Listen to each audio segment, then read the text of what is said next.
जाता नहीं, मिल जाए क्या ये बात थी, कामिल हो जाता वही। कि अब कुछ होश नहीं है, तू मुझको पिला देगी क्या? मैं पी कर जो भी कहूँगा तू सुबह बुला देगी क्या? दुआ भी लगे ना मुझे, दवा भी लगे ना मुझे, जब से दिल को मेरे तू लगा है। नींद रातों की मेरी, चाहत रातों की मेरी, चैन को भी मेरे तुमने ठगा है। तेनू की दसा मेरे लिए क्या तू, मेरे लिए धड़कन मेरे लिए सांस तू, हाय दिल तू जान तू, दर्द दी दवा तू, जद तक मैं जीना मेरे जीण दी वजह तू। जाना मेरे सवालों का मंज़िल तू, हाँ मैं सूखा सा सारा समंदर तू। अब नावी सी सुर्खी जो दिखती थी फिर से दिख जाए तो जी भर के सांभर लूं। काटी कितनी थी रातें नहीं सोया मैं, तुझको कितना बताया फिर रोया मैं। तेरी सारी वो बातें क्यों सोने नहीं देती, सताए मुझे हाँ फिर खोया मैं। हाँ तुम हो ना, तुम हो खामोशी मेरी, चाहे बोलो या ना बोलो, तुम तो रहोगी मेरी। हवा बनके तू आजा मेरे पास ढोलना, वे मैं तेरे नाल नहीं बोलना, जे आया ना तू। हवा बनके तू आजा मेरे पास ढोलना, वे मैं तेरे नाल नहीं बोलना, जे आया ना तू। तू आता नहीं, सपनों से जाता नहीं, मिल जाए क्या ये बात थी, कामिल हो जाता वही। जो भी वो राज तेरा मुझको बताता नहीं, मिल जाए क्या ये बात थी, कामिल हो जाता वही।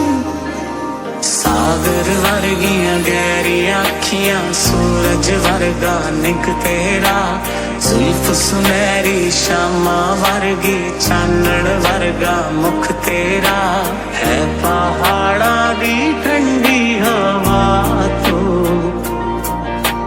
मैं हारा ही यारा मेरा रात तू, हाय राती नहीं तेरी याद गजब से कि दिल का भरम है तू, बाकी नहीं अब कोई शर्म, जाना एक धर्म है तू, जो कहती थी मत पियो ना मेरी जान जहर है ये, उसे देखता हूँ कोई गैर छुए अब और जहर क्या पियो।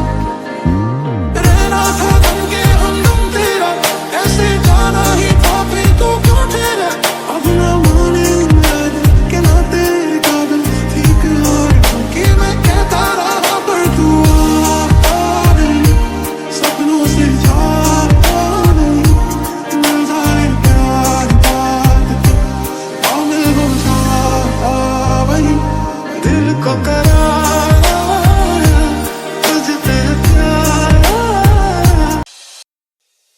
नमस्कार दोस्तों, स्वागत है आपका फिर से हमारे इस चैनल पर।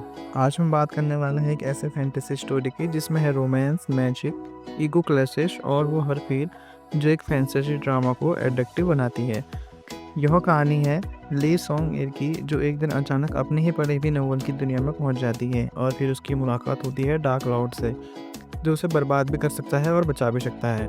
ली सोंग एर चुईमर किंगडम की प्रिंसेस है। उसने अपनी ज़िंदगी महल की चार दीवारी में गुजारी है, सारी लग्जरी, सर्वेंट्स, प्रोटेक्शन, लेकिन कभी उसने असली दुनिया नहीं देखी। उसकी दुनिया मैं सिर्फ 2 चीज़ें थी, राजनीति से दूर रहना और रोमांटिक फैंटेसी नॉवेल्स पढ़ना। वो हमेशा सोचती थी कि काश कभी किसी मैजिकल दुनिया में आ पाती, जहाँ उसे उसका ड्रीम हीरो मिल सके। लेकिन उसे क्या पता था उसकी ये विश एक दिन सच हो जाएगी और उसका ये सपना उसकी सबसे बड़ी मुसीबत बन जाएगा। एक रात वो अपनी फेवरेट फैंटेसी नॉवेल पढ़ रही थी, जिसका नाम था द ग्रेट मास्टर।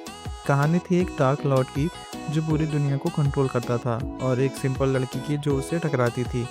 लेकिन जैसे ही वो कहानी का आखिरी पन्ना पढ़ती है, एक तेज रोशनी उसकी आंखों में पड़ती है और अगले ही पल उसकी आंख खुलती है किसी अनजान जगह पर। अब वो अपने कमरे में नहीं थी, वो उसी फैंटेसी नॉवेल की दुनिया में थी, और शॉकिंगली वो खुद बन गई नॉवेल की प्रिंसेस कैरेक्टर। इस सॉन्ग एक डर और कंफ्यूजन में इधर उधर भागती रही थी। तभी उसकी मुलाकात होती है डार्क लॉर्ड से, जिसका नाम था मो चैन। मो चैन एक ऐसा इंसान था जिससे पूरी दुनिया डरती थी।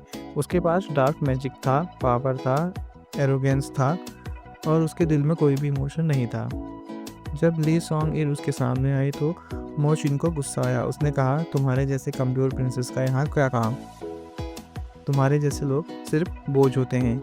लेकिन सॉन्ग इस जानती थी कि वो वापस अपने असली वर्ल्ड में तभी लौट सकती है जब मो चिन उसकी मदद करे। मो चिन को भी एक ऐसी लड़की की ज़रूरत थी जिसके अंदर प्योर स्पिरिचुअल एनर्जी हो, और वो एनर्जी सिर्फ ली सॉन्ग इन में ही थी। इसलिए दोनों की मजबूरी थी कि वो एक साथ रहें। लेकिन ये साथ नॉर्मल नहीं था, ये था लव हेट रिलेशनशिप।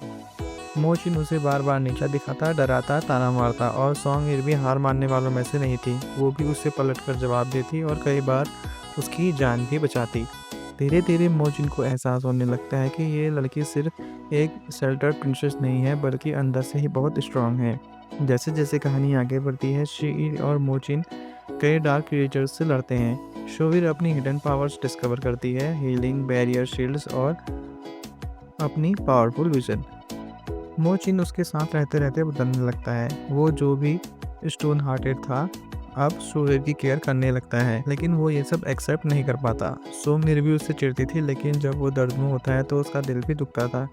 एक रात मो चिन बुरी तरह जख्मी हो जाता है। शोविर उसे अपने हाथों से हीलिंग मैजिक करती है। मो चिन की आंखों में पहली बार आंसू निकलते हैं। वो जो किसी पर भी भरोसा नहीं करता था, आज उसके दिल में किसी के लिए डर था, और खोने का डर। वो धीरे से सॉन्ग से कहता है, तुम वापस जाना चाहती हो ना, जा सकती हो, मैं तुम्हें रोकूंगा नहीं। लेकिन सॉन्ग के दिल में भी अब फीलिंग्स पैदा हो चुकी थी। उसने कहा, अकेले मत रहना, मैं जाऊंगी तो तुम्हारे लिए वापस ज़रूर आऊँगी।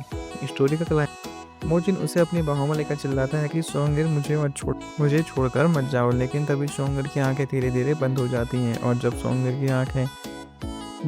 की आंखें वापस खुलती हैं तो वह अपने असली वर्ल्ड में वापस होती है, अपने महल के कमरे में। उसने सोचा शायद यह सब एक सपना था, लेकिन तभी उसके हाथ में एक ब्लैक क्रिस्टल था जो मो चिन ने उसे दिया था। उस क्रिस्टल में उसे मो चिन की आवाज़ सुनाई दी, मैं हमेशा तुम्हारे साथ हूँ प्रिंसेस। सॉन्गर की आंखों में से आंसू गिरते हैं, और उसे समझ आ गया था कि ये कहानी अभी ख़त्म नहीं हुई।